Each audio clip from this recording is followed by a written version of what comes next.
মার্কিন প্রেসিডেন্ট নির্বাচনে নিউ ইয়র্কের ভোটারদের কাছে প্রাধান্য পাচ্ছে অর্থনীতি, গর্ভপাত ও অভিবাসনের মতো বিষয়গুলো। অভিবাসন এবং গর্ভপাতের মতো বিষয়গুলো নিয়ে রাজ্যের বাসিন্দারা বেশি নজর দিলেও কম গুরুত্ব পাচ্ছে না অর্থনৈতিক বিষয়।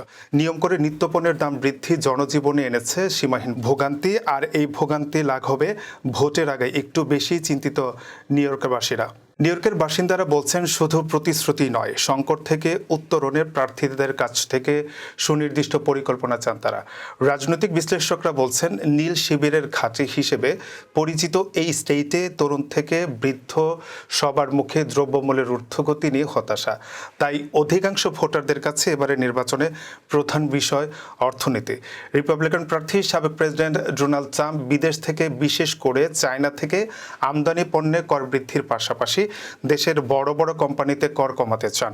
এমনকি ক্ষমতা গ্রহণের 12 মাসের মধ্যেই কিছু কঠিন পদক্ষেপ নিয়ে দ্রুততার সাথে অর্থনীতি পুনরুদ্ধার প্রতিশ্রুতি দিচ্ছেন। অন্যদিকে ধনীদের উপর কর বৃদ্ধি ও ক্ষুদ্র বিনিয়োগে ভর্তুকি দেওয়ার পক্ষে ডেমোক্রেটিক প্রার্থী ভাইস প্রেসিডেন্ট কামলা হ্যারিস।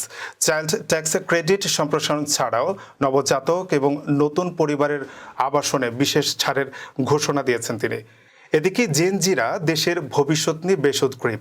সেই সঙ্গে কোনো প্রার্থী তাদের আকাঙ্ক্ষা পূরণে অপেক্ষাকৃত সক্ষম এবং আগ্রহী, তাকে বেছে নিতে তারা যথেষ্ট সচেতন রয়েছেন।